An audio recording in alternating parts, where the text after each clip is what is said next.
여러분 안녕하세요. 이제 행복한 삶도 점점 종반전으로 이제 넘어가고 있습니다. 여러분들이 이 수업을 들으면서 조금이라도 더 행복해졌으면 하는 그런 바람으로 이 수업을 진행하고 있습니다. 예고해드린 대로 오늘은 MBTI라고 하는 성격 유형을 측정해보는 심리 테스트를 해볼 겁니다. 요즘 사회에서 아주 이렇게 많이 활용되고 있는 심리 유형 검사 방법인데요. 오늘 우리가 이제 해보는 방식은 정식 유형지는 아니고 약식 유형지입니다. 그래도 뭐 비교적 정확하게 알아볼 수는 있습니다. MBTI는 마이어-브릭스 타입 인디게이터라고 해가지고 마이어라는 사람과 브릭스라는 사람은 모녀입니다.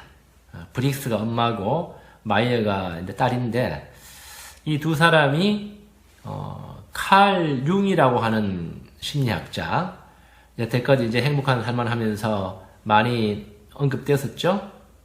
이 심리학자가 만들어 놓은 심리 유형을 가지고 테스트 용지를 만들어냈어요. 굉장히 비교적 정확한 편이고 자기 자신을 이해하는 데 큰 도움이 됩니다.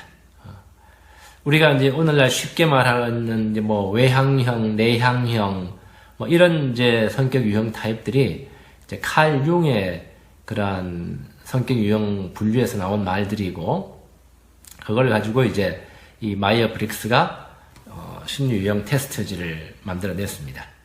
오늘날 많은 기업체나 학교나 뭐 이런 데서 이제 활용이 되는 심리 유형 검사입니다. 물론 사람의 심리 유형을 그 수많은 사람들을 몇 가지 유형으로 나눈다라는 것이 뭐 안 맞다고 볼 수도 있겠지만, 그래도 대체로 이제 사람들을 이해하는 틀로 별 무리가 없지 싶습니다. 총 16개의 유형으로 이렇게 사람 유형을 파악하는 그러한 심리 테스트예요. 여러분들이 이제 그 PPT에서 잠잠이라고 하는 동화를 하나 보셨죠? 네. 거기에서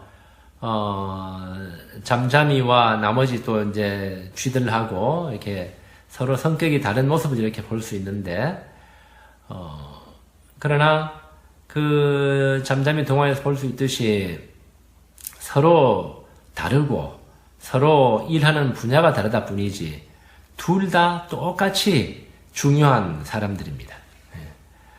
잠잠이 같은 경우에는 이제 그 현대사회의 어떤 현대 산업자본주의 사회, 부지런히 일해서 부지런히 돈 벌어서 행복해야 된다라는 관점에서 봤을 때는 게으르고 무능하고 별 할 일 없이 보이는 사람처럼 보일 수 있지만, 그 잠잠이가 없었으면 그 해 겨울에 그 잠잠이 가족들이 살아남지 못했을 거예요. 그 동화에서 나오듯이 사람은 그렇게 먹는 양식만 가지고 살아가는 건 아니거든요. 또 한편으로 잠잠이 역시 마찬가지입니다.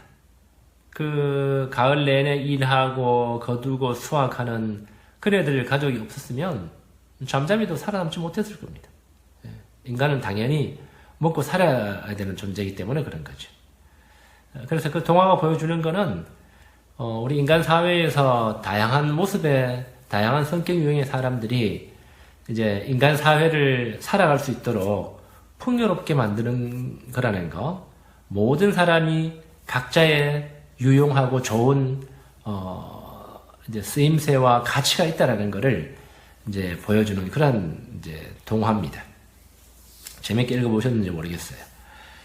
이처럼 우리가 나의 성격 유형과 상대방의 성격 유형을 이해하게 되면 서로 이렇게 살아가는 방식이 잘못된 것으로 생각하기보다는 그 사람의 타고난 성격 유형이구나라는 것을 알게 되고, 그래서 상대방의 행동을 내 기준에 맞춰가지고 이렇게 타인의 행동이 잘못된 것으로 판단하고 하진 않게 됩니다. 상대방을 받아들이기가 훨씬 쉬워져요.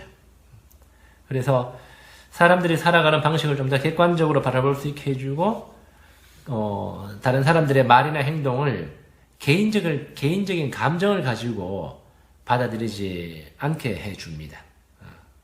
우리는 사람이 이렇게 항상 인간은 기본적으로 자기중심적이에요.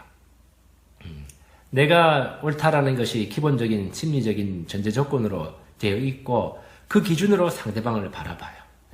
그래서 나와 안 맞는 경우에 그것을 나와 다른 것을 잘못된 거, 나쁜 것으로 보는 그러한 경향도 있습니다. 그래서 서로 다른 것을 다른 것으로 봐줄 줄 알고 그것이 우리가 살아가는 사회를 이렇게 풍요롭게 만드는 구성 요소구나. 이런 것들을 이제 훨씬 잘 이해하게 됩니다. 그리고 나 자신을 보는 데 있어서 나 자신이 어떤 성격 유형인가를 알게 되면 자기 자신의 타고난 본성을 이제 최대한 피워낼 수 있고 그 장점을 인정할 수 있고 또 단점도 알아볼 수 있고 그래서 유연하고 긍정적인 인간관계를 맺을 수 있는 그런 마음의 여유를 갖게 합니다. 또 나 자신을 또 잘 이해함으로 인해 가지고 또 잘 받아들일 수 있게 되고 이제 앞으로 이제 그 다음 주까지 4번에 걸쳐서 각각의 이제 성격 유형 테스트를 해볼 건데 자, 이 테스트를 해보기 전에 이제 사람마다 선호 경향이 있어요. 예를 들면 첫 번째 테스트 해볼 것 중에서는 외향형과 내향형이라는 그러한 성격 유형이 있는데 어느 것을 내가 더 선호하는가 그걸 이제 알아보는 겁니다. 선호한다라는 것은 내가 그렇게 타고났기 때문에 그쪽에 이렇게 삶의 태도가 뭐 예를 들면 내향형이라 그러면 내향형의 삶의 태도가 더 편하고 자연스럽게 다가오는 거예요. 그래서 거의 자동적으로 나하고 이제 반대적인 특성 같은 경우에는 내가 내향형이라 그러면 외향형의 특성은 익숙하지 않고 나한테 편하게 느껴지지 않는 겁니다. 그리고 이제 이 선호 경향은 나 자신의 타고난 특성이기 때문에 어떤 한쪽 성격 유형이 더 멋있고 더 바람직하고 뭐 이런 것이 절대 아닙니다. 아까 이야기했지만 그냥 다른 것 뿐이에요. 서로 달라서 어느 한 유형에 장점이 있고 단점이 있고 또 이쪽 유형에 장점이 있고 단점이 있고 이러는 거지 어느 유형이 더 좋고 멋있고 뭐 그런 것이 아닙니다. 그래서 여러분들이 그 성격 테스트 체크할 때 내가 나는 이런 사람이었으면 좋겠다. 이것이 더 매력적이다. 뭐 나는 이런 방향으로 가고 싶어. 이런 걸 체크하는 것이 아니고요. 나한테 가장 자연스럽고 편하고 편하게 다가오는 거기에다가 이렇게 점수를 이렇게 매겨야 됩니다. 오래 생각할 것 없이. 그래서 거기 보면 이제 그리고 이제 이 선호 경향이라는 것은 예를 들면 이제 외향형, 내향형 이제 첫 번째 테스트 할 건데 이 두 가지가 우리 안에 다 있습니다. 다 있지만 어느 한쪽 경향이 좀 더 자연스럽게 발달돼 온 겁니다. 또 어떤 의미에서 타고난 것이기도 하고요. 바뀌지는 않아요. 내가 노력해서 뭐 내향형이 노력해가지고 외향적인 태도를 가지려고 이렇게 노력할 수는 있겠지만 바뀌는 건 아닙니다. 그리고 이제 그거는 뭐 뒤에 이제 테스트하고 난 뒤에 다시 또 설명을 하겠습니다.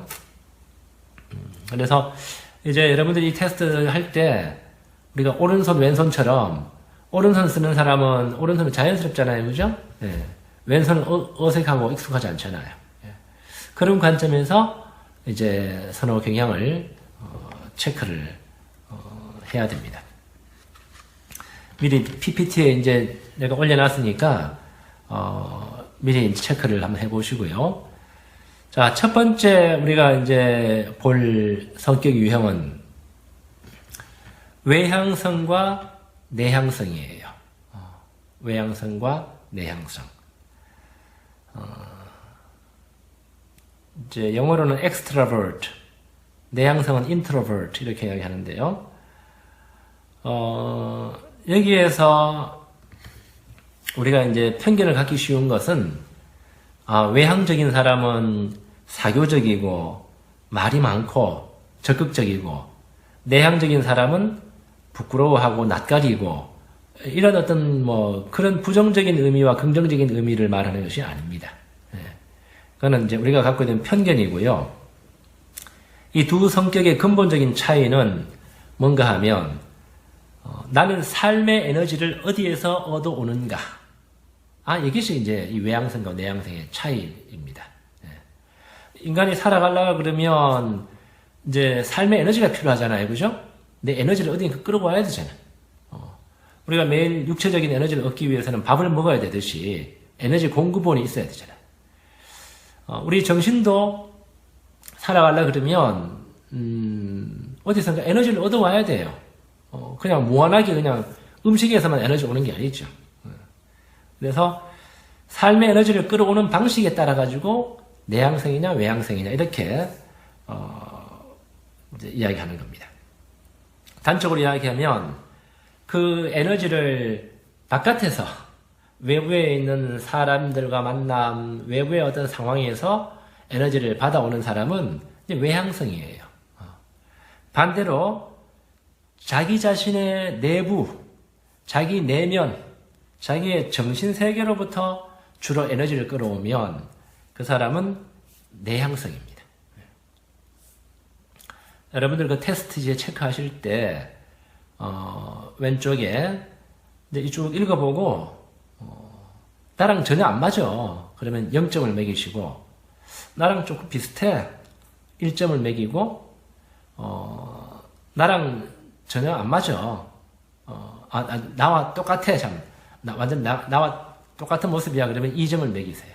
그렇게 해서 쭉 내려가면서 합산을 합니다. 외향성 먼저 하고 내향성 하고 합산을 해가지고 더 높게 나온 점수가 나의 이제 성격 유형이에요.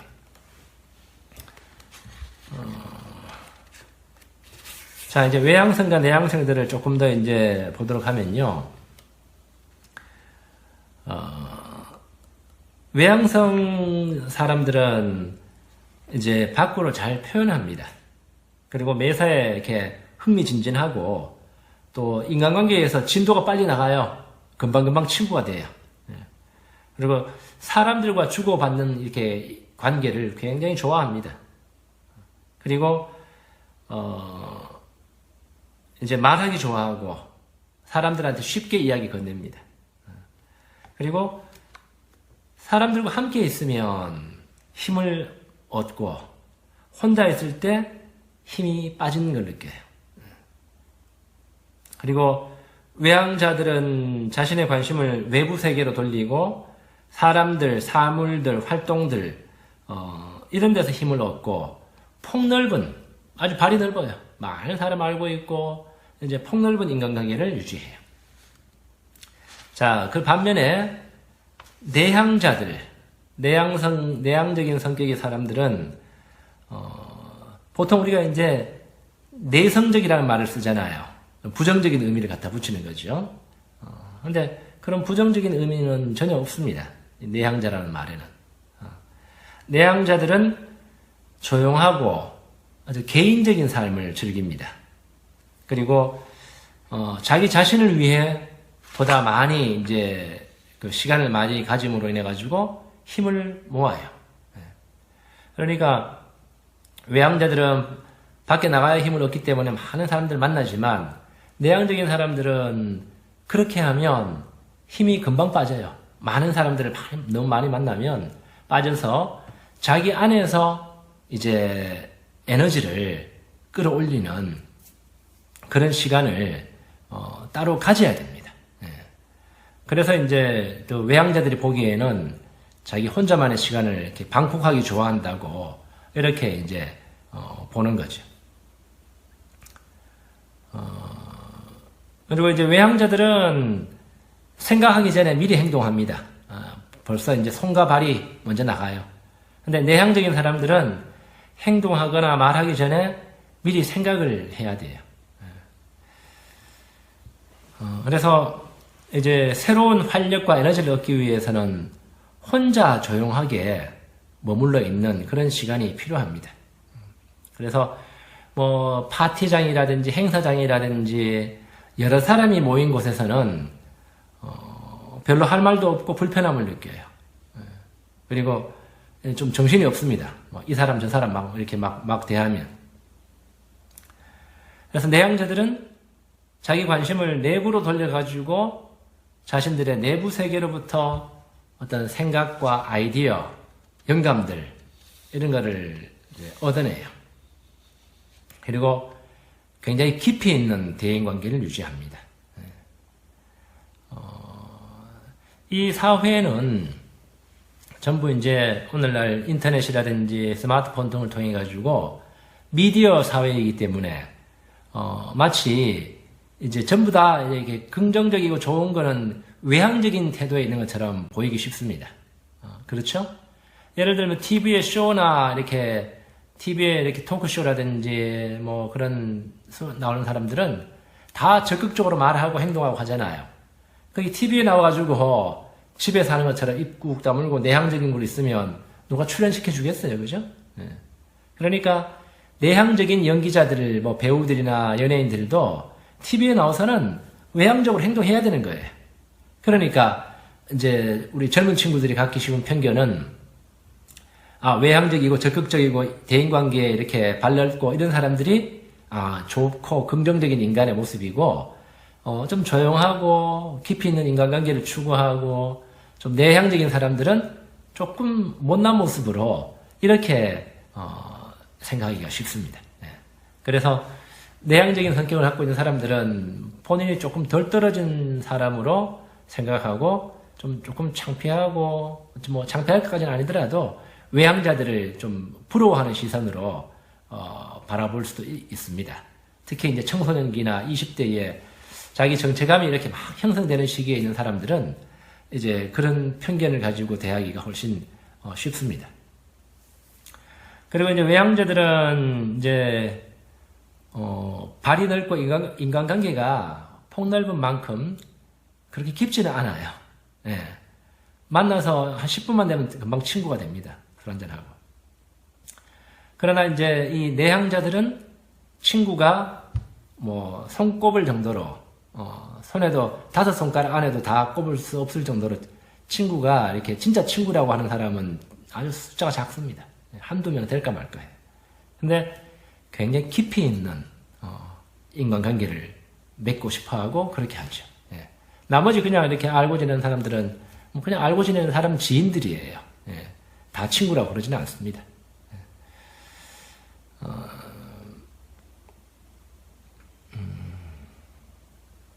그래서 외향자들 눈에 보기에는 내향자들이 소극적이고 비사교적이고 재미없고 매사에 흥미를 잘 표현하지 않는 것처럼 이렇게 생각할 수 있어요. 또 내향자들의 어떤 조용한 삶의 방식들이 외향자들이 좀 분통을 터지게 할지도 모릅니다. 반면에 내향자들이 보기에는요, 외향자들은 너무 이렇게 좀 강하게 밀어붙이고 개인적인 삶에 그냥 불쑥불쑥 침범해 들어오고 흥분 잘하고 말이 너무 많고 경박스러워 보입니다. 그래서 아무 생각 없이 그냥 계속 주저리 이렇게 늘어놓는 외향자들의 끝도 없는 말, 이게 또 내향자들을 속상하게 만들어요. 서로 알아야 됩니다. 그걸 모르면 자기 그런 면을 못 보고 이제 상대방을 피곤하게 할 수 있어요. 그래서 나와 맞지 않는 성격 유형을 가지고 있다는 것 때문에 상대방의 행동이 잘못되었다고 생각하기보다는 이제 그 차이를 인정하고 허용할 필요가 있는 거예요. 내향자들은 외향자들로부터 외향적인 행동 기준들에 맞추도록 압력을 종종 받습니다. 너 혼자 그래 있지 말고 맨날 방에 같이 좀 어울려. 나와서 술도 한잔하고 같이 놀고 해야 되지. 뭐 그런 것도 이제 뭐 충고를 받아들일 필요 있겠지만 내향자들의 어떤 조용한 삶의 방식과 혼자 있고 싶어 하는 그런 원의들의 그런 뜻이 비사교적으로 해석되어지기 때문에 그런 거예요. 근데 나도 이제 전형적인 내향적인 사람이거든요. 근데 전에 한번 아주 외향적인 이제 선배하고 함께 이제 몇 년을 같이 살아본 적이 있는데 그 선배는 나와 반대로 전형적인 외향적인 사람이에요. 맨날 나가서 사람들 만나고 술 마셔야 되고 노는 거 좋아하고 그렇게 했는데 밖에서는 굉장히 에너제틱하고 적극적이고 뭐 재밌고 이렇게 하는데 집에서 같이 살아보니까 이제 집에 혼자 있을 때 모습을 보게 되잖아요. 그때는 마치 이렇게 전기 전원이 뽑힌 로봇처럼 집안에 혼자 있을 때는 그냥 기운이 별로 없습니다. 주변에 사람이 없으면 기운이 없고 그냥 이렇게 혼자 있을 때 어떻게 해야 될지 잘 몰라요. 나 같은 경우에는 이제 집안에 혼자 있으면 할 게 너무 많죠. 뭐 책 본다든지 뭐 이런 작업을 한다든지 혼자 있는 시간을 굉장히 즐기는데 그 시간에 뭘 해야 될지 모릅니다. 이 외향자들은. 그런 특징이 있습니다. 그래서 외향자들도 내향적인 어떤 삶의 태도를 조금 배우고 훈련을 해야 돼요. 그래야 나중에 나이가 들고 노년이 되면 삶에 적응할 수가 있습니다. 계속 외향적인 삶만 살아보면 나중에 나이 들면 주변에 항상 사람이 있나요? 없잖아요. 그죠? 없을 수도 있잖아. 그때는 엄청나게 외로워지고 못 견디는 거예요. 또 내향적인 사람들은 외향적인 그러한 삶의 태도를 자기 이제 반대적인 삶의 태도를 그래도 조금 더 발달시키려고 노력해야 돼요. 사람들하고 같이 어울리는 데서 오는 즐거움이라든지 이런 것도 배우고 해야 되는 거죠. 그래서 이 서로 반대되는 특성들은요, 자기랑 반대되는 특성에 대해서 가치를 주목하고 조금 더 이렇게 그쪽 방향을 이제 발달시키려고 노력할 때, 큰 성장이 일어나요. 성격에, 이 사람의 성격이 넓어지고 깊어지고 이제 큰 성장이 일어나게 됩니다. 그래서 서로 이제 반대되는 그런 성격 유형을 눈여겨봐야 되는 거예요. 그리고 외향적이라고 해가지고 아무리 외향적인 사람이더라도 그 안에 내향성이 있습니다. 근데 그게 뭐 100대 0 이런 것이 아니고요. 아무리 외향적인 사람이라도 겨우 이제 외향적인 게 한 60 정도, 내향적인 것이 한 40 정도, 이 정도밖에 안 됩니다. 뭐 절대적으로 외향적인 그런 건 없어요. 또 아무리 내향적인 사람이라 하더라도 이제 내향적인 사람이라 하더라도 내향적인 선호 경향이 한 60% 정도고 또 외향적인 것이 한 40 정도이지 절대적으로 이렇게 내향적인 그런 거는 없다는 말입니다.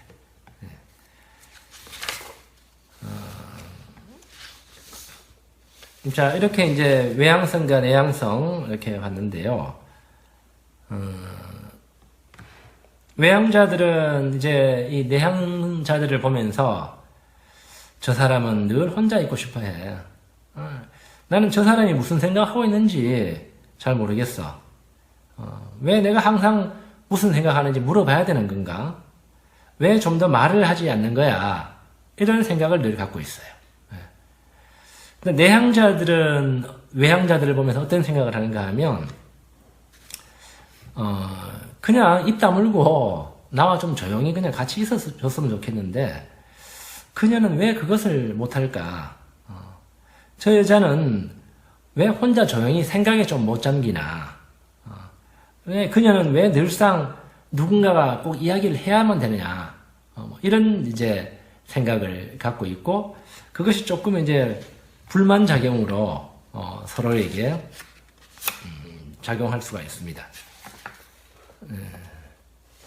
그래서 외향적인 사람들과 잘 어울리려 그러면 일단 그 행동과 대화를 주도해 나가는 그들의 능력을 기꺼이 인정해 줘야 돼요. 그리고 관심도 듬뿍 줘야 됩니다. 나 정말 잘한다. 그리고 외향자들의 말을 이렇게 잘 들어줌으로 인해 가지고 자신들의 생각을 명료하게 할 수 있도록 도와줘야 됩니다. 그리고 밖으로 나가 함께 어울리고 함께 활동을 해주는 게 좋아요. 그리고 나하고만 친해야 될 필요는 없거든요. 나 외에 다른 친구들과도 어울리기 좋아하는 것을 이해해야 됩니다. 안 그러면 내향적인 사람들은 좀 꽁하고 왜 나하고만 좀 깊이 안 어울리고 많은 사람들하고 그렇게 어울리나 질투할 수도 있어요. 또 내향자들하고 잘 어울리려 그러면 이 내향자들은 혼자 있고 싶어하는 시간을 존중해줘야 됩니다. 또 혼자 생각하고 혼자 일을 처리할 시간을 줘야 됩니다. 어떤 일에 있어서는 프라이버시를 지키고 싶어하는 그들의 필요성을 존중해줘야 돼요. 그리고 말하기 전에 미리 생각을 좀 정의해 봐야 되고 또 둘만이 무언가를 이렇게 하는 시간을 가지고 있을 때 그때 말을 많이 하지 않더라도 불편하게 생각할 필요 없어요. 또 많은 사람들과 어울리도록 압박을 가하지 않는 것이 좋습니다. 내향적인 사람들은 그런 파티장이라든지 사람 많은 곳에 가면 외향적인 사람들처럼 막 이렇게 어울리고 돌아다닐 그럴 필요는 없어요. 꼭 그것이 뭐 멋있는 모습만은 아니거든요. 그냥 나랑 말이 통하고 하는 사람, 뭐 한 사람을 이렇게 붙들고 계속 이야기하면 돼요. 뭐 그렇게 할 필요는 없거든요. 자, 다음 시간에는 감각형과 직관형에 대해 가지고 또 살펴보도록 하겠습니다.